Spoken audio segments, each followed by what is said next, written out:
Rahman Rahim.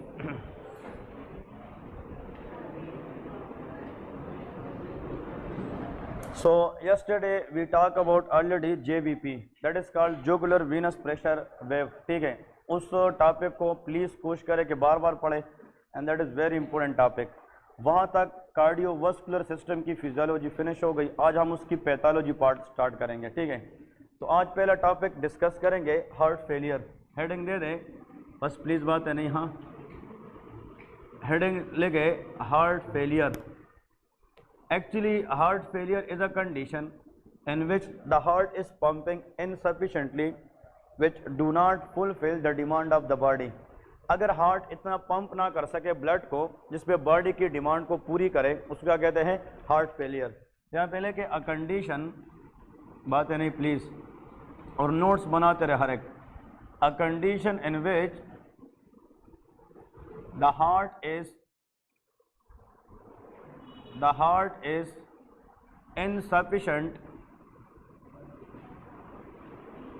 insufficiently, please बात है नहीं ना यार, pump the blood which do not fulfill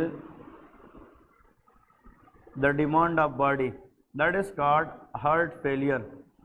actually heart failure के अंदर क्या होता है? Heart muscle become very very weak. हमें ये डिस्कस किया था कि हार्ट को 1 मिनट के अंदर 5 लीटर ब्लड निकालना चाहिए, जिस पे वो हेड से लेकर टोस तक पूरे बॉडी की डिमांड को क्या करे? पूरी करे। अगर हार्ट अंदर से वीक है और वो 1 मिनट में 3 लीटर ब्लड निकाले या 2 लीटर ब्लड निकाले और उस पर बॉडी की डिमांड को पूरी ना करें, तो हम कहेंगे सप्लाई और डिमांड में इम्बैलेंस है। उस इम्बैलेंस डिमांड और सप्लाई के दरमियान क्या कहलाता है? Heart failure. तो देखिए, एक्चुअली हार्ट फेलियर के जितने भी लोग आते हैं उसमें कार्डियोलॉजी के अंदर हम इस तरह एक रिप्रेजेंटेटिव स्केच से ये बताते कि जो बॉडी की डिमांड है वो ज़्यादा होती है, इंक्रीज़ होती है, क्योंकि बॉडी कहती है कि हमें ब्लड दें, लेकिन हार्ट जो है वो सही तरीके से ब्लड निकालता नहीं है। तो यहाँ पे लेके कार्डियक आउटपुट डिक्रीज होता है। क्या होता है? Cardiac output, the amount of blood ejected by the heart in 1 minute is called cardiac output. तो जब कार्डियक आउटपुट कम होगा तो रिलेटिवली डिमांड क्या होगी? ज़्यादा होगी। इस इम्बैलेंस को हम हार्ट फेलियर कहते हैं। अब इसमें लोग कन्फ्यूज़ क्या करते हैं? हार्ट फेलियर को लोग कन्फ्यूज़ करते हैं कार्डियक अरेस्ट के साथ। किसके साथ? Cardiac arrest. कार्डियक अरेस्ट के अंदर हार्ट बिल्कुल काम करना छोड़ देता है, the person become unconscious and there is absent radial pulse. ये दो बातें। अगर एक बंदा है वो गिरकर अनकॉन्शियस हो जाए और उसकी जो रेडियल पल्स है वो एब्सेंट हो, it's mean the patient is in cardiac arrest. वो किस में है? Cardiac arrest. तो आप लोगों ने नाम सुना होगा, इमरजेंसी के अंदर हम डायरेक्ट CPR स्टार्ट करते हैं। क्या स्टार्ट करते हैं? CPR, स्टैंड पार, स्टैंड पार, very good. Cardiac pulmonary resuscitation इसको कहते हैं। हम CPR करते हैं और हम इसको कहते हैं chest compression. Very good. Chest compression करते हैं और इतना रेट से करते हैं कि हम 1 मिनट में 100 कर सकें। ठीक है, और 30 कंप्रेशन के बाद माउथ टू माउथ ब्रेथ देते हैं। ठीक है, ये आप लोगों ने याद रखना है। तो जो CPR है वो हम कार्डियक अरेस्ट में करते हैं। अब एक बंदा है वो घर बैठा है, वो खाना भी खा रहा है, मतलब इधर उधर जा भी सकता है, लेकिन वो कहते हैं कि मैं ज़्यादा देर तक घूम फिर नहीं सकता, क्योंकि वो कहते हैं कि जब मैं ज़्यादा देर तक वॉक करता हूँ तो मेरी बॉडी की जो डिमांड है ब्लड की वो क्या हो जाती है? ज़्यादा, और फिर जो हार्ट है वो इतना पंप नहीं कर सकता कि उस डिमांड को पूरा करें। तो हार्ट फेलियर के लोग कॉन्शियस होते हैं, वो बातें कर सकते हैं, वो घूम फिर सकते हैं, कुछ हर एक चीज़, लेकिन वो डेली लाइफ में बियॉन्ड द लिमिट काम नहीं कर सकते, क्योंकि उसका हार्ट फेल है, वो सफिशेंट ब्लड इजेक्ट नहीं कर सकता। तो देखिए, 5 लीटर से ब्लड कम इजेक्ट करना हार्ट का वो हार्ट फेलियर है, और 0% इजेक्ट करना वो क्या है? कार्डियक अरेस्ट है। इसको हम कार्डियक एसिस्टोल भी कहते हैं। क्या कहते हैं? Cardiac asystole. A mean absent, systole mean contraction. अगर हार्ट कंट्रैक्ट ना कर सके तो blood ejection 0, that is called cardiac arrest. तो unconsciousness plus absent pulse, these are the hallmark of cardiac arrest. लेकिन हार्ट फेलियर के लोग तो सही होते हैं, लेकिन सिर्फ उन लोगों की जो डिमांड है बॉडी की वो ज़्यादा होती है और कार्डियक आउटपुट क्या होती है? कम होती है। आप लोगों ने एक पॉइंट याद रखना है, it is not a disease, ये डिजीज़ नहीं है, it is not a disease but it is a condition, ये सिर्फ एक क्या है, but it is a condition, ये एक कंडीशन है, लेकिन ये एक बीमारी नहीं है, it is not a disease. ये डिजीज़ की वजह से हो सकती है लेकिन खुद प्राइमरीली ये डिजीज़ नहीं होती, ठीक है। अब हार्ट फेलियर के अंदर इसके लिए types, what are the different types of heart failure, यहाँ पे याद रखें बुक ने मेंशन किए हैं दो types, left side heart failure and right side, लेकिन हम चार पढ़ेंगे, ठीक है। तो सबसे पहले कि डायस्टोलिक हार्ट फेलियर, अब ये हम पढ़ेंगे the new types which are very important. The first one is diastolic heart failure.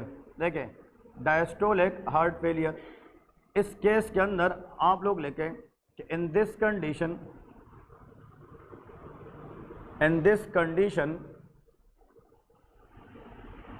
the heart is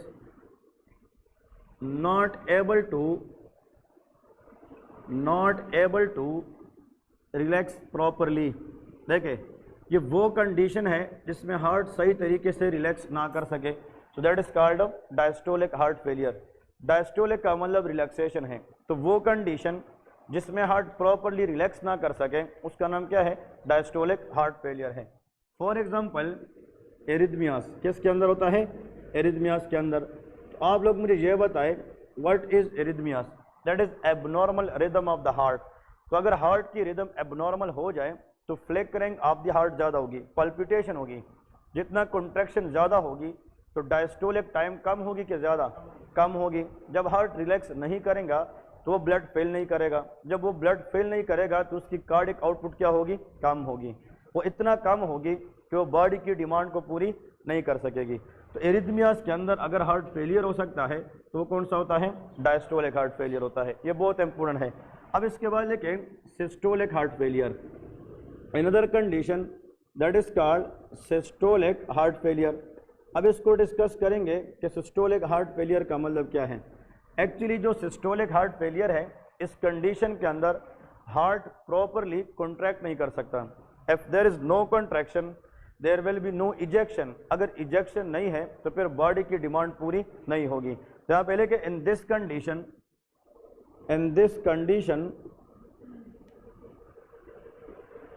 the heart is not properly contract।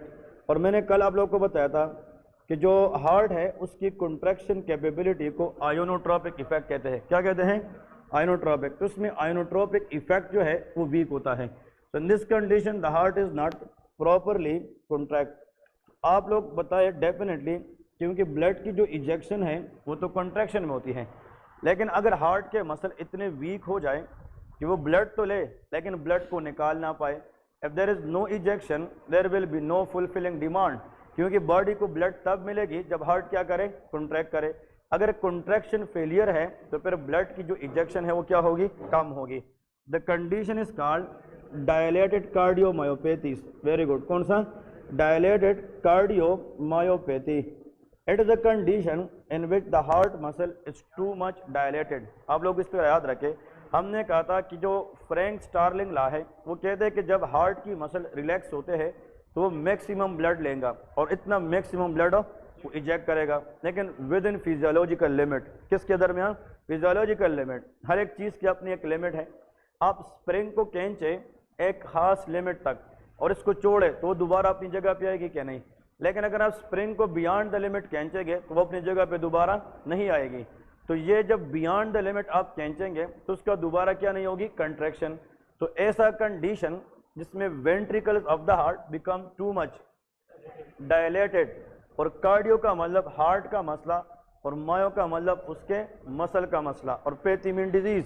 तो ऐसी डिजीज जिसमें हार्ट के जो मसल है वो बियॉन्ड द लिमिट क्या हो जाए, डायलेट हो जाए, तो उसमें दोबारा क्या नहीं होगी, contraction. So that is called systolic heart failure. तो डायस्टोलिक हार्ट फेलियर और सिस्टोलिक हार्ट फेलियर दोनों के अंदर बॉडी की डिमांड को हम पूरी नहीं कर सकेंगे। Another condition that is called myocardial infarction. कौन सी कंडीशन, मायोकार्डियल इन्फार्क्शन। अब इसमें क्या होता है, मायोकार्डियल इन्फार्क्शन के अंदर, हाँ जी वेरी इंपॉर्टेंट, इसमें जो हार्ट के मस्कुलर सेल है उसकी डेथ हो जाती है।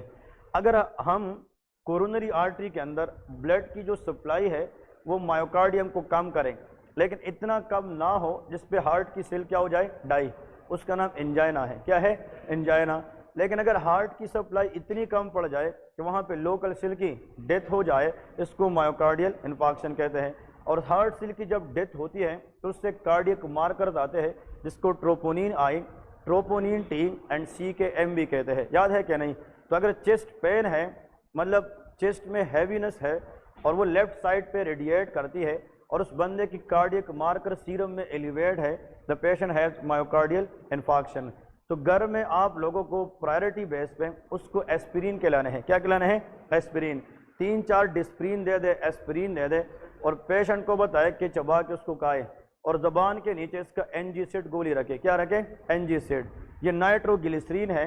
जो एनजीसिड है ये ग्लिसरल नाइट्रेट है और ये ब्लड सप्लाई हार्ट को क्या करती है? इंक्रीज करती है, जिससे इंसान पे चेस्ट की जो हैवीनेस है वो क्या हो जाती है? कम हो जाती है और कार्डियक आउटपुट में थोड़ी सी बेहतरी आ जाती है। ठीक है, तो सवाल ये है, अगर हार्ट के मसल वीक है, उसकी सेल डेथ हुई है, तो कंट्रैक्शन हो सकेगी? नहीं होगी। तो myocardial infarction is also called systolic heart failure.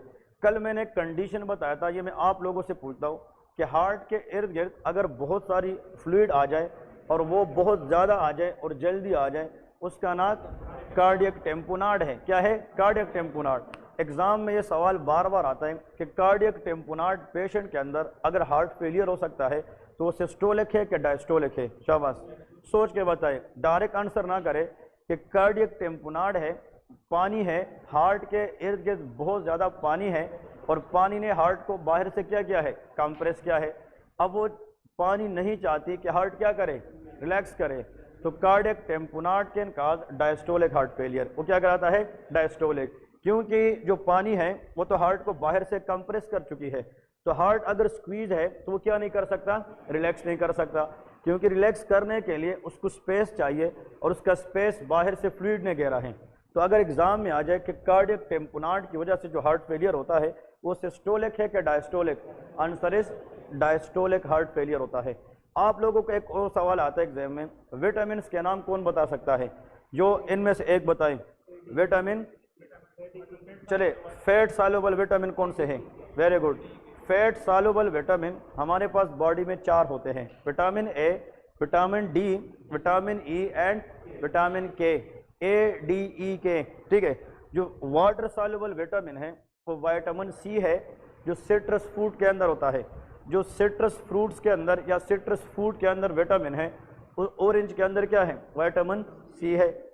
और बी कॉम्प्लेक्स जिसको कहते हैं, बी कॉम्प्लेक्सेस B1 होता है, B2 होती है, B3, लेकिन B4 नहीं होता, फिर B5 है, B6, B7, फिर B8 नहीं है, B9 है जिसको फोलिक एसिड भी कहते हैं, B10 नहीं है, B11 नहीं है, तो B12 है जिसको कोबालामीन कहते हैं, मीताकोबाल के नाम से जो टैबलेट्स आती है। अब सवाल ये है कि B1 की अगर हम बात करें, B1 को हम थायमीन कहते हैं। क्या कहते हैं? थायमीन। अगर थायमीन की डेफिशिएंसी आ जाए तो याद रखें उससे जो डिजीज होती है उसको बेरी बेरी कहते हैं। क्या कहते हैं? बेरी बेरी, BERI और BERI, beri beri. Beri beri is a disease which is due to which deficiency? thiamine, vitamin B1। और बेरी बेरी के अंदर the predominant area to be affected that is heart, वो क्या है? Heart है। और heart के जो मसल है वो बेरी बेरी के अंदर बियॉन्ड द लिमिट क्या होता है? डायलेट। तो कौन सा मायोपैथी होगी? Dilate cardiomyopathy. तो अगर हार्ट डायलेट हो जाए बियॉन्ड द लिमिट तो क्या नहीं करेंगे? सिस्टोल। तो याद रखें which vitamin deficiency can cause systolic heart failure? Answer is B1 deficiency, जिसको थायमीन कहा जाता है। ये भी एमसीक्यूज आते हैं, ये सारे के सारे एमसीक्यूज फिंगर टिप्स पे आने चाहिए आप लोगों को। So which of the following vitamin deficiency can cause systolic heart failure? Answer is vitamin B1। उसका नाम क्या है? Vitamin B1 and that is thiamine, THIAMINE, that is thiamine. क्योंकि थायमीन क्या करता है? उसकी डेफिशिएंसी से डायलेटेड कार्डियोमायोपैथी होता है और वो सिस्टोलिक हार्ट फेलियर कराता है। अब इसके बाद हम हार्ट फेलियर को दूसरे अल्फाज में एक और टाइप से भी सेपरेट कर सकते हैं। तो लेके जनाब लेफ्ट साइड हार्ट फेलियर और राइट साइड हार्ट फेलियर, इसमें डिफरेंस क्या है? तो पहले लिखे left side heart failure, left side heart failure. Actually left side heart failure का मतलब कि जो लेफ्ट वेंट्रिकल है वो सही तरीके से पंप नहीं करता, और हमारी पूरी बॉडी को जो ब्लड मिलती है वो कहाँ से? लेफ्ट वेंट्रिकल से। The powerful and muscular chamber of the heart is left ventricle. अगर वो अंदर से डैमेज है, वो काम नहीं कर रहा, तो लेफ्ट साइड का इशू है कि राइट का? लेफ्ट साइड का, तो उसका नाम लेफ्ट साइड हार्ट फेलियर है। लेफ्ट साइड हार्ट फेलियर में ज़रूर एक सवाल आता है, एंड डेफिनेटली आता है। वो कौन सा सवाल है, मैं अभी उस पर आप लोगों को समझाऊंगा कि कौन सा कंसेप्ट है इसके अंदर।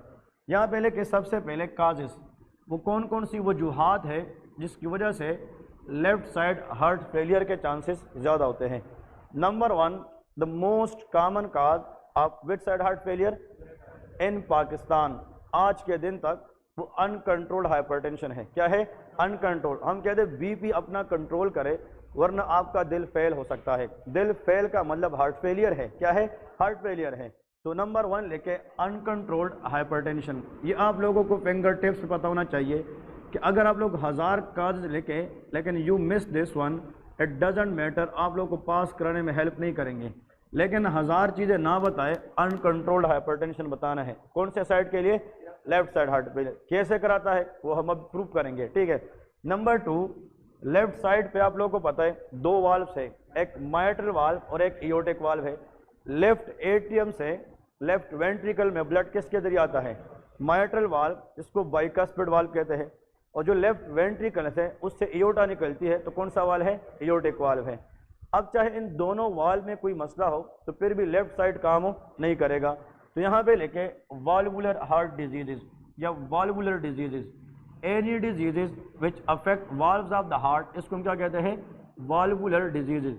लेकिन वी शुड डेफिनेटली मेंशन कि लेफ्ट साइड की बात हम करेंगे तो उसमें एक माइट्रल वाल्व है और एक एओर्टिक वाल्व है। ऐसा है कि नहीं? Mitral valve and aortic valve. अब इस वाल्व के अंदर अगर नेर्विंग आ जाए, ये तंग हो जाए, तो उसको स्टीनोसिस कहते हैं। और अगर इन वाल्व से दोबारा ब्लड वापस आता है तो उसको रीगर्जिटेशन कहते हैं। क्या कहते हैं? रीगर्जिटेशन। स्टीनोसिस का मतलब कि वाल्व से आगे ब्लड का जाना क्या है? कम है। That is called forward defect. उसका कहते हैं फॉरवर्ड डिफेक्ट। और वाल्व का काम ब्लड को एक डायरेक्शन में लो करना कि 2, वेरी गुड, एक डायरेक्शन, यूनि डायरेक्शनल फ्लो।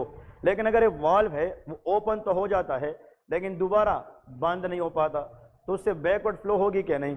इसको कहते हैं backward defect, that is regurgitation. वो क्या है? रीगर्जिटेशन। तो वाल्वुलर हार्ट डिजीज के अंदर या तो वाल्व की स्टीनोसिस हो सकती है या वाल्व की रीगर्जिटेशन हो सकती है, तो उससे भी हार्ट फेलियर के चांसेस ज़्यादा होते हैं। और यहाँ पे जो लेफ्ट साइड हार्ट फेलियर है, इसमें आप लोगों ने ये 2 काज, लेकिन ज़्यादातर जो एग्जाम में आता है वो क्या है? Uncontrolled hypertension. अब लिखे what are the clinical features, कि ये लोग जब क्लिनिक आते हैं तो उनमें सिम्टम्स कौन कौन से होते हैं। Number 1 dizziness. ये लोग कंप्लेंट करते हैं कि ऑल द टाइम इन लोगों की जो बीपी है वो कम होती है। कार्डियक आउटपुट क्या है? कम है। जब कार्डियक आउटपुट कम है तो blood supply to the brain क्या है? कम है। That will cause dizziness and vertigo. क्या होती है? वर्टिगो, सर का चक्कर आना। क्योंकि अगर आप ब्रेन को ब्लड ना दें, brain will not work properly. और मैंने बताया है कि हमारे पूरी बॉडी को ब्लड पहुंचाना, that is the function of left ventricle. अब लेफ्ट साइड खराब है, वेंट्रिकल काम नहीं कर रहा, तो ब्लड की इजेक्शन क्या होगी? कम होगी। तो ब्रेन की डिमांड हम पूरी कर सकेंगे? नहीं कर सकेंगे। So there will be dizziness, vertigo, fatigue. क्या होगी? फटीग, क्योंकि मसल को ब्लड सप्लाई क्या मिलेगी? कम मिलेगी। तो देयर विल बी इजी फटीगेबिलिटी, आसानी से इंसान थक जाता है। हाँ, अगर ब्लड का आउटपुट कम है तो आप लोगों के ख्याल में जो पल्स है दैट विल बी स्ट्रांग और वीक? वीक, क्योंकि इस पल्स का डिपेंड लेफ्ट वेंट्रिकल के साथ है। आउटपुट कम है तो ब्लड का यहाँ पे आना भी क्या है? कम है। तो लेके वीक रेडियल पल्स। कौन सा पल्स? Weak radial pulse. जो रेडियल पल्स है वो बहुत ज़्यादा वीक होगा। नंबर 5 वेरी इंपॉर्टेंट, इन लोगों के अंदर शॉर्टनेस ऑफ ब्रेथ होता है। क्या होता है? Shortness of breath, that is SOB। और डिस्पनिया होता है, difficulty in breathing, that is called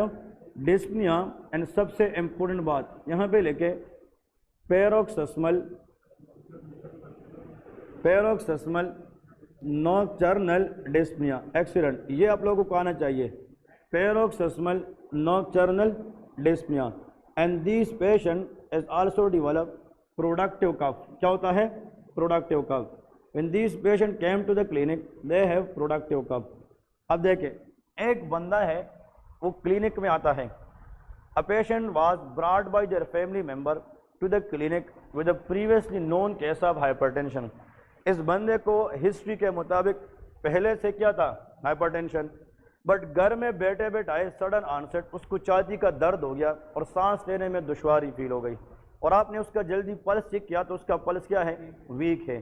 तो आपको समझ आना चाहिए कि ये मे भी लेफ्ट साइड की क्या है? हार्ट फेलियर है। बात समझ रहे कि नहीं? तो जल्दी हम क्या करेंगे, क्लिनिक में आप बैठे हैं, वी शुड ऑस्कुल्टेट द लंग्स। हम क्या करेंगे, क्योंकि लेफ्ट साइड का जो मसला है वो लंग्स पे जाता है, और अगर लेफ्ट साइड ब्लड ना निकाल पाए तो फिर ब्लड की जो प्रेशर है वो कहाँ पे ज़्यादा होगी? लंग्स में। और axis fluid in the lungs is called pulmonary oedema. क्या होगी? Pulmonary oedema. तो यहाँ पे लेके ऑन ऑस्कल्टेशन, अब मैं बता रहा हूँ स्टेप बाय स्टेप।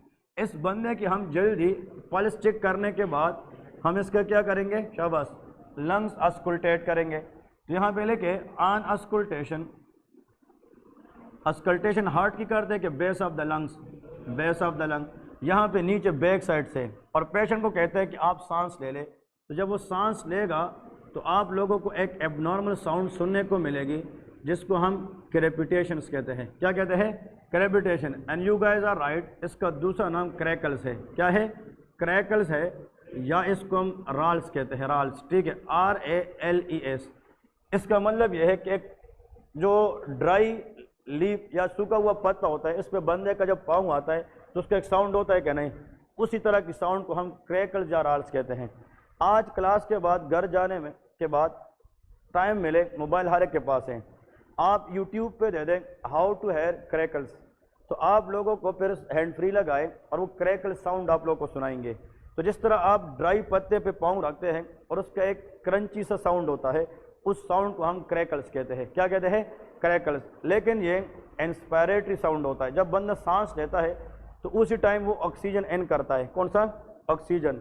लंग्स का काम ऑक्सीजन और कार्बन डाइऑक्साइड की एक्सचेंज करना है, लेकिन अगर लंग्स में पहले से पानी है, लंग्स में पहले से पानी है, तो आया जो ऑक्सीजन कार्बन डाइऑक्साइड की एक्सचेंज है वो हो सकेगी?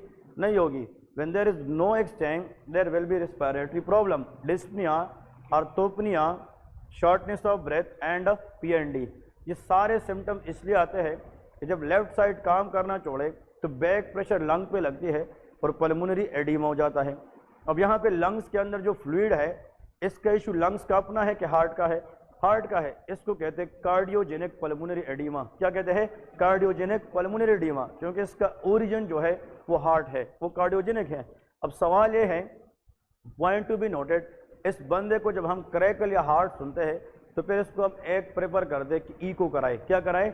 ईको। इसके बाद हम करते हैं कि डू यूर ईको, एक ईको कराते हैं, और यहाँ पे ईको के अंदर याद रखें लेफ्ट वेंट्रिकल की जो इजेक्शन है या जो उसकी कार्डिक आउटपुट है वो ज़्यादा है कि कम है। तो ईको के अंदर हम ये देखेंगे LEF या LVF इसको कहते हैं। LVF से मुराद ये है left ventricle ejection fraction, LVEF, left ventricle ejection fraction, the amount of blood ejected by the heart in a fraction second, that is read by eco. इसको LVEF कहते हैं या लेफ्ट वेंट्रिकल इजेक्शन फ्रैक्शन कहते हैं। ये normally healthy heart में 55 से लेके 60 तक होना चाहिए। आप जब भी ईको करते हैं तो लेफ्ट वेंट्रिकल इजेक्शन फ्रैक्शन भी देखें तो वो हेल्दी बंदे में 50 से 60 तक होता है, किसी का 55, किसी का 56। इन लोगों में ज़्यादा होगा कि कम? That is less than 50%। यार इजेक्शन फ्रैक्शन से मुराद कि हार्ट की जो कार्डिक आउटपुट है वो क्या है? कम है। Why? Because the heart is fail to form, the heart is in failure. वो किस में है? फेलियर में है। अब इसके बाद another test we should do, that is x-ray. हम क्या करते हैं? एक्सरे। तो x-ray will show excess fluid in the lungs, pulmonary oedema. यहाँ पे लेके excess fluid in the lung, तो आप लोग को यहाँ पे एक्सिस फ्लूइड आ जाएगी नज़र, फ्लूइड इन लंग्स। अब इस पेशेंट के अंदर हम क्या करेंगे? ड्रग ऑफ द चॉइस क्या देंगे? ये सबसे इम्पोर्टेंट बात है एग्ज़ाम के लिए। ड्रग ऑफ द चॉइस का मतलब यह है, if a patient is heart failure patient, उसको हम ऐसे ड्रग देंगे जिससे हम हार्ट की कॉन्ट्रैक्टिलिटी को क्या करें, बढ़ाएं। तो हम डिजॉक्सिन देते हैं, क्या कहते हैं, डिजॉक्सिन, ये हम आगे पढ़ेंगे। लेकिन अगर एक पेशेंट है उसको हार्ट फेलियर है और हार्ट फेलियर की वजह से उसको पल्मोनरी क्या है, एडिमा है, तो heart failure may not kill the patient but oedema of the lungs can kill the patient, क्योंकि हम एयर एक्सचेंज को ख़राब नहीं करने चाहते हैं। तो हम ऐसा ड्रग देंगे जिसके ज़रिए हम एक्सेस फ्लूइड लंग से फ्लश करें और यूरिन की शक्ल में बाहर निकालें। तो दैट इज़ डायूरेटिक्स। क्या है, diuretics. Any drug which increase urinary volume by flushing excess fluid out of the body, that is called diuretics। आप लोगों में से डायूरेटिक्स के टाइप्स कौन बता सकता है? शाबाश, ये सेकंड आखिरी 2 रोज वाले आप लोग भी क्लास में, हाँ ठीक है ना। हाँ, वन इज लूप डायूरेटिक, कौन से है, लूप, हाँ जी। आप लोग एक दूसरे को देख रहे हो, इधर देखो और आंसर करो।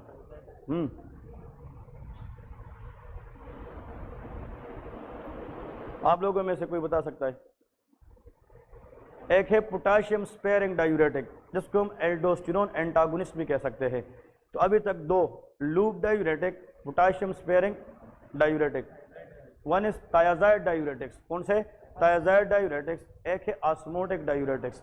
आप लोग ये 3-4 याद रखें। पाकिस्तान में जो सबसे ज़्यादा यूज़ होता है वो थायाजाइड डायूरेटिक्स है और लूप डायूरेटिक है।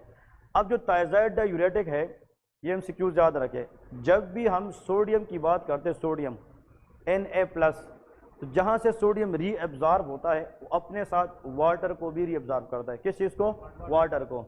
अगर आप ऐसा ड्रग दें कि उस पर आप किडनी के अंदर सोडियम की रीअब्जॉर्प्शन क्या करें, ब्लॉक करें, तो जब सोडियम रीअब्जॉर्ब नहीं होगा तो फिर वाटर भी रीअब्जॉर्ब नहीं होगा, तो वो वाटर बॉडी में आएगा कि यूरिन में जाएगा, यूरिन में, तो यूरिन वॉल्यूम क्या होगी, ज़्यादा, तो डायूरेटिक है। तो ऐसा ड्रग जो सोडियम की रीअब्जॉर्प्शन किडनी से 25% ब्लॉक करें, कितना, 25%, और वो लूप ऑफ हेनले पे काम करे, तो उसका नाम लूप डायूरेटिक है। क्या है, लूप डायूरेटिक है। Loop of Henle is a part of nephron, ये तो पता है कि नहीं। PCT, DCT ये सारे किसके पार्ट है, नेफ्रॉन के। तो इस क्लास में इतना याद करें, सबको फिर से बता रहा हूँ कि ऐसा डायूरेटिक जो लूप ऑफ हेनले पे काम करे और सोडियम का कितना % रीअब्जॉर्प्शन ब्लॉक करे, 25%, उसका नाम लूप डायूरेटिक है। क्या है, लूप डायूरेटिक। अनदर पॉइंट, ऐसा ड्रग जो DCT पे काम करे, कहाँ पे, DCT, और वो सोडियम की रीअब्जॉर्प्शन 8% ब्लॉक करे, कितना, 8, दैट इज थायाजाइड डायूरेटिक। उसका नाम क्या है, थायाजाइड डायूरेटिक। अब सवाल यह है कि लंग्स में पानी है, लंग्स के अंदर एक्सेस फ्लूइड है, तो हम ऐसा डायूरेटिक देंगे कि जल्दी इस फ्लूइड को निकाले या स्लोली, जल्दी। तो कितना % सोडियम रीअब्जॉर्ब कम करेंगे तो सोडियम के साथ ज़्यादा पानी निकलेगी, 25%। तो the drug of choice for pulmonary oedema is loop diuretic या थायाजाइड, लूप डायूरेटिक। और लूप डायूरेटिक में जो ड्रग आता है उसका नाम फ्यूरोसिमाइड है। क्या है, फ्यूरोसिमाइड। तो यहाँ पे लेके दैट इज कॉल्ड फ्यूरोसिमाइड, ये MCQ जरूर आता है। और furosemide is a part of loop diuretic. ये क्या होता है, लूप डायूरेटिक। और इसका जो ब्रांड नेम है दैट इज लेजेक्स इंजेक्शन। लेजेक्स टैबलेट भी आती है, लेजेक्स इंजेक्शन में भी होता है। IM लगाते हैं 5 mg, 25 mg, इस तरह इसके अंदर डोज होते हैं। 25 mg लगा के पेशेंट को बताते हैं कि इस इंजेक्शन के बाद आपको यूरिन ज़्यादा आएगी, क्योंकि ये वो ड्रग है जो यूरिन वॉल्यूम को क्या करेगी, बढ़ाएगी। एक पेशेंट है उसका BP 200/100 में चला गया है, तो अब उसको कौन सा इंजेक्शन लगाएंगे जिससे हम BP एकदम कम करें, हम फ्यूरोसिमाइड लगाते हैं। लेकिन एक बंद आता है, ये मेरे साथ प्रैक्टिस में हुआ है, एक बंद आता है उसका 200/100 BP है, लेकिन वो बंदा डायलिसिस में भी है। किस में है, डायलिसिस में। वहाँ पे इंसान ब्लैंक हो जाता है, क्योंकि फ्यूरोसिमाइड ये BP या यूरिन वॉल्यूम तब बढ़ाता है जब ये लूप ऑफ हेनले पे काम करे। कहाँ पे, लूप ऑफ हेनले। और अगर एक बंदा डायलिसिस पे है, उसका पहले से किडनी क्या है, फेल है, can this drug work, no. उस बंदे को फिर लेबिटोलोल इंजेक्शन लगाते हैं, लेबिटोलोल जिसको कहते हैं। लेबिटोलोल एज अ बीटा ब्लॉकर, ठीक है। प्लेडेक्स लेते हैं, प्लेडेक्स ड्रिप लेते हैं और उसमें 5% लेबिटोलोल डालते हैं, 5 मिनट में बंदा जनाब खुद चल के जाएगा, ठीक है ना। तो कहने का मतलब कि सीवियर हाइपरटेंशन में अगर रीनल फंक्शन इंटैक्ट है, फिर ड्रग ऑफ द चॉइस क्या है, फ्यूरोसिमाइड है। लेकिन अगर रीनल फंक्शन नहीं है या किडनी फेल है या बंदा डायलिसिस पे है तो उसमें हम फिर लूप डायबिटिक नहीं देते, फिर लेबिटेलोल देते हैं। ये भी याद रखें, ठीक है, ये प्रैक्टिस में काम आता है। ओके जी, अब ये जनाब आप लोग को पता चल गया। अब इसको थोड़ा सा देखते हैं कंसेप्ट वाइज, क्योंकि लेफ्ट साइड जो हार्ट फेलियर है that is very very important one. इसकी कंसेप्ट ये है, देखें आसान, ये डायग्राम देखें तो आप लोग के सारा का सारा जो कंसेप्ट है that become very very easy. हम कौन सा साइड हार्ट फेलियर पढ़ रहे हैं, लेफ्ट, तो we will focus on left atrium and left ventricle. ऐसा जी, लेफ्ट एट्रियम से ब्लड जब लेफ्ट वेंट्रिकल में आता है तो यहाँ पे माइट्रल वाल्व है, कौन सा है, माइट्रल वाल्व। और इस लेफ्ट वेंट्रिकल से जब ब्लड इयोटा में जाता है तो यहाँ पे इयोटिक वाल्व है और ये असेंडिंग इयोटा है। बात समझ रहे कि नहीं। अब यहाँ पे प्लीज़ एक पॉइंट याद रखें, इयोटा इज़ द बिगर आर्टरी या स्मॉलर आर्टरी, बिगर आर्टरी। तो इयोटा के अंदर प्रेशर ज़्यादा होगा कि कम, ज़्यादा होता है, इयोटा के अंदर प्रेशर ज़्यादा होता है। अब लेफ्ट वेंट्रिकल इतना ज़ोर से कंट्रैक्ट करेगा कि वो इयोटा की प्रेशर को ओवरकम करे, तब जाकर ब्लड आगे जाएगी। मैं कहता हूँ अगर यहाँ पे प्रेशर ज़्यादा है और ये कम कंट्रैक्ट कर रहा है, can this blood will go against this high pressure, no. पूरे बॉडी को ब्लड देने का मतलब कि ventricle has to pump more than the pressure of aorta. ये बात समझ रहे कि नहीं। अब अगर एक बंदा है उसमें हाइपरटेंशन है, क्या है, हाइपरटेंशन, HTN, अनकंट्रोल्ड हाइपरटेंशन, मैंने वर्ड लिखा था अनकंट्रोल्ड। एक बंदा है उसका BP बढ़ रहा है लेकिन वो न टाइम पे मेडिसिन ले रहा है न वो डाइट से एहतियात कर रहा है, तो उसका BP क्या है, अनकंट्रोल्ड है, वो बढ़ता जा रहा है। तो what will be the pressure in aorta, increase और डिक्रीज, इंक्रीज हो जाएगा डेफिनेटली, BP ज़्यादा तो प्रेशर ज़्यादा। अब इस बंदे में जो पहले वेंट्रिकल प्रेशर से काम करता था तो आया अब उस कंडीशन में जब हाइपरटेंशन है तो सेम रेट से कंट्रैक्ट करेगा कि ज़्यादा करेगा। और वेंट्रिकल को इस हाई प्रेशर को ओवरकम करने के लिए अपनी जो है ना सेल में माइटोकॉन्ड्रिया नंबर क्या करना होगा, ज़्यादा। वो पावर हाउस ऑफ क्या है, सेल है, तो उससे ओवरऑल वेंट्रिकल का साइज क्या होगा, ज़्यादा। तो uncontrolled hypertension can cause left ventricle hypertrophy. ये क्या कराता है, लेफ्ट वेंट्रिकल। अब सुन ले, जब हार्ट की हाइपरट्रॉफी में चला जाए और अब BP कम ना करे, अनकंट्रोल्ड रहे, एक वक्त आएगा कि लेफ्ट वेंट्रिकल जो है ना इसके मसल जो है वो वीक हो जाएंगे, बार बार किस वजह से, कंट्रैक्शन। एक वक्त आएगा कि ये जो हाइपरट्रोफाइड वेंट्रिकल है ये इस हाई प्रेशर के खिलाफ कंट्रैक्ट करने में फेल हो जाएगा। तो जब ये फेल होगा तो उसकी कंट्रैक्टिलिटी ज़्यादा होगी कि कम हो जाएगी, कम हो जाएगी। तो फिर ये इतना कंट्रैक्ट नहीं करेगा कि वो बॉडी की डिमांड को पूरा करे। तो लेफ्ट साइड का इशू है कि राइट का, लेफ्ट साइड। इसलिए uncontrolled hypertension can cause left side heart failure. अब MCQs एक आता है, एक बंदा है 48 ईयर ओल्ड, 50 ईयर ओल्ड, उसकी डेथ हो गई, क्या हो गई, डेथ। लेकिन वो पिछले 20 साल से उसकी BP क्या हो रही थी, बढ़ रही थी। फिर घर वालों ने ये सोचा कि इसकी डेथ की वजह क्या है, क्योंकि खानदान में एक बंदा और भी ऐसा मरा था। तो वो डेथ की काज मालूम करते हैं तो वो मरने के बाद ऑटोप्सी करते हैं, क्या करते हैं, ऑटोप्सी। तो जब उसकी हार्ट को हम देखते हैं तो उसमें चेंजेस क्या होगी, शाबाश, changes. The change in the heart if a patient is died because of uncontrolled hypertension that is left ventricle hypertrophy. ये भी एग्जाम में आता है। तो अगर लेफ्ट वेंट्रिकल की हाइपरट्रोफी हुई है, इट्स मीन कि इस बंदे की जो प्रेशर है इयोटा में वो बहुत क्या थी, ज़्यादा, जिसके खिलाफ लेफ्ट वेंट्रिकल ने कंट्रैक्ट करना छोड़ दिया। तो जब लेफ्ट वेंट्रिकल कंट्रैक्ट ना कर पाया तो blood supply to the brain is zero and the patient become die. The most common cause of death in left ventricle failure that is stroke. वो क्या होता है, स्ट्रोक। और अगर ब्रेन को हम ब्लड सप्लाई कम दे तो डिक्रीज या hypoperfusion to the brain is called stroke. इसका कहते हैं स्ट्रोक। तो फालिज का अटैक हो सकता है कि नहीं, ये सारे पॉइंट्स आ सकते हैं। अब सुन ले, अब आते हैं यहाँ पे इस कंडीशन, ये कौन सा वाल्व है, माइट्रल वाल्व है। अब ये माइट्रल वाल्व अपने नॉर्मल से क्या है, नैरो है, क्या है, नैरो। तो can this left atrium give blood to left ventricle, no. तो यहाँ पे ब्लड ज़्यादा रहेगा, यहाँ पे कम रहेगा। और आप लोगों को पता है कि जो लंग्स है, लंग्स, इन दोनों लंग्स से पल्मोनरी वेन्स आते हैं लेफ्ट एट्रियम में, कहाँ पे, लेफ्ट एट्रियम। और पल्मोनरी आर्टरी कहाँ से आते हैं, राइट वेंट्रिकल से। ऐसा है क्या, नहीं। तो आप लोग मुझे ये बताएं, ये जो वेन है ये तो आगे ब्लड दे रहे हैं लेकिन ये एट्रियम आगे ब्लड नहीं दे रहा। बात समझ रहे क्या, नहीं। तो एक वक्त आएगा कि लेफ्ट एट्रियम की जो साइज है वो क्या हो जाएगी, ज़्यादा। अब ये ब्लड आगे दे नहीं सकेगा तो प्रेशर आगे जाएगी कि बैकवर्ड, बैकवर्ड। तो इस वेन के अंदर ब्लड की प्रेशर क्या होगी, ज़्यादा। जब ये बढ़ जाएगा तो लंग्स से आगे ब्लड आ सकेगा नहीं, तो बैक प्रेशर किस पे जाएगी, लंग्स पे। और retention of excess fluid in the lungs is called pulmonary edema.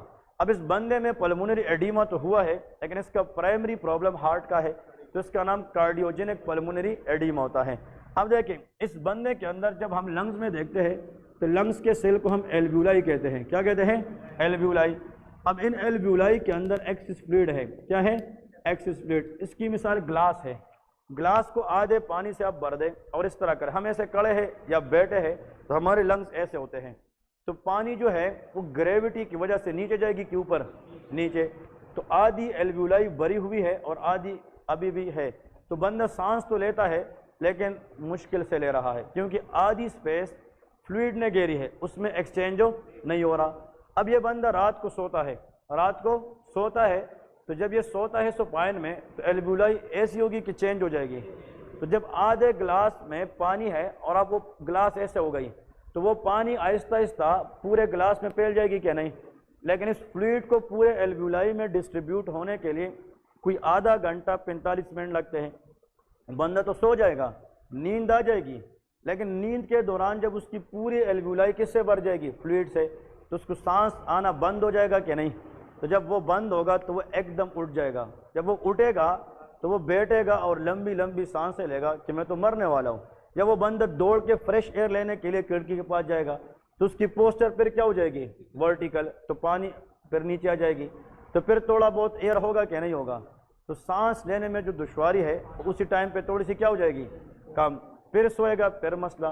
तो ये मसला कंटिन्यूस होता है कि ऑन ऑफ, तो पैरोक्सिस्मल का मतलब ऑन ऑफ है, ड्यूरिंग द नाइट है, नॉक्टर्नल है, डिफिकल्टी इन ब्रीदिंग है तो डिस्पनिया है, इसको PND कहते हैं, पैरोक्सिस्मल नॉक्टर्नल डिस्पनिया। तो जब आप कार्डियोलॉजी में इंटर्नशिप करते हैं या कार्डियोलॉजी में हाउस जॉब करते हैं तो सबसे पहला सवाल यह है कि हार्ट फेलियर पेशेंट को अगर हम वार्ड में इन करते हैं तो उसका बेड पोजीशन क्या होना चाहिए, कंप्लीटली सुपाइन में या अपराइट में, अपराइट में। वो बेड आते हैं ना, इसको हम ऊपर करते हैं, तो उसकी ये वाली जो जगह है वो थोड़ी सी अपराइट होनी चाहिए ताकि इसके जो लंग्स है वो पूरे सुपाइन में ना चले जाए, वरना उसको डिस्पनिया के चांसेस ज़्यादा होते हैं। तो अब यहाँ पे जो फ्लूइड है, इन फ्लूइड को ख़त्म करने के लिए हम कौन सा ड्रग देंगे, फ्यूरोसिमाइड। लेकिन फ्यूरोसिमाइड एक इंजेक्शन लगाया, 2 लगाए, तो फिर पेशेंट को स्टेटस के साथ देखेंगे कि उसकी सांस में बेहतरी आई कि नहीं। अगर वो कहते हैं आई एम फीलिंग बेटर, लेकिन पता नहीं डॉक्टर साहब मेरे हाथों में अकड़ाव सी हो गई, आपने फ्यूरोसिमाइड तो लगा दिए, सांस लेने में दुश्वारी तो ख़त्म, लेकिन अब मेरे हाथ में अकड़ाव आ गया है, स्पाज़म आ गई है, loop diuretic can lose calcium, it can cause hypocalcaemia. इसलिए कहते हैं कि लूप डायूरेटिक लगाने के साथ साथ पोटाशियम चेक करें और कैल्शियम चेक करें। यह हाइपोकैलेमिया भी कराता है और हाइपोकैल्सीमिया भी कराता है। और हाइपोकैल्सीमिया कैन काज टेटनी, वो क्या कराता है, tetani, and that can cause spasm of the hand muscle. समझ गए क्या नहीं। तो इसलिए ये पॉइंट्स इंपॉर्टेंट है। अगर एक पेशेंट है वो लूप डायूरेटिक फ्यूरोसिमाइड नहीं है तो हम यहाँ पे इथाक्रेनिक एसिड देते हैं, कहते हैं इथाक्रेनिक एसिड। लेकिन जो इथाक्रेनिक एसिड है ये भी लूप डायूरेटिक है, लेकिन दैट इज ओटोटॉक्सिक। ये क्या है, ओटोटॉक्सिक। ये जिस बंदे के कान में मसला हो उसको नहीं दे सकते, रिमेनिंग सारों को दे सकते हैं। तो लूप डायूरेटिक के 3 साइड इफेक्ट्स हैं। नंबर 1, ओटोटॉक्सिसिटी, ईयर डैमेज करता है, it can cause hearing loss. क्या कराता है, एक बूढ़ा बंदा है, बुजुर्ग टाइप बंदा है, उसकी पहले से यहाँ पे कान में मशीन लगा है, ऐसे लोग होते हैं कि नहीं, वो आवाज़ नहीं सुनते, तो बूढ़े लोगों में हम हियरिंग एड मशीन लगाते हैं, तो उसको आप लूप डायूरेटिक ज़्यादा नहीं दे सकते, क्योंकि loop can lose hearing capability. ठीक है, ये हियरिंग लॉस कराता है। ये इनर ईयर को डिफेक्ट करता है, कौन सा, इनर ईयर। और ये वेस्टिबुलो कोक्लियर नर्व को डैमेज करता है, तो it can cause sensory neural hearing loss. तो आप लोग सिर्फ इतना याद रखें, ओटो का मतलब क्या है, एयर। ओटोटॉक्सिसिटी कराता है। नंबर 2, हाइपोकैलेमिया कराता है और हाइपोकैल्सीमिया कराता है। ठीक है, ये आप लोगों ने, अगर एक बंदा है ना उसका कैल्शियम लेवल बहुत क्या है, ज़्यादा है, उसका एक वजह क्या हो सकता है, हाइपर पैराथायराइडिज्म। PTH हार्मोन का काम क्या है, कैल्शियम बढ़ाना के काम करना, बढ़ाना। अगर PTH ज़्यादा है आप ड्रग दे रहे हैं लेकिन कैल्शियम कम नहीं हो रहा, तो हम एक डोज किसकी लगाते हैं, फ्यूरोसिमाइड, क्योंकि इट कैन लूज कैल्शियम, ये कैल्शियम को लूज करता है। और कैल्शियम ज़्यादा का मतलब कॉन्स्टिपेशन, क्योंकि मसल कॉन्ट्रैक्ट रहेंगे। कैल्शियम ऑक्जेलेट के साथ मिलकर रीनल क्या बनाते हैं, स्टोन्स बनाते हैं, बहुत सारे मसाइल करते हैं। तो कैल्शियम की मकदार न बढ़नी चाहिए न कम होनी चाहिए, और नॉर्मल मकदार 8 से लेके 12 मिलीग्राम पर डीएल होता है। ठीक है, ब्रेक करें, फिर नेक्स्ट लेक्चर ले रहे शाबाश, यहीं से कंटिन्यू करेंगे। जो टोरेक्स से वो नेक्स्ट क्लास में फ्रेश पढ़ाऊंगा, ठीक है, ताकि राइट साइड हार्ट फेलियर को ख़त्म करें और ये डिस्कस करें। तो वो तो इनगन रीजन है ना, पेल्विक अलग पढ़ाएंगे, पहले हमने किसी को पढ़ाई नहीं है। हाँ, फुट के मसल जो है ना वो एनिमेशन में ड्रा करूँगा।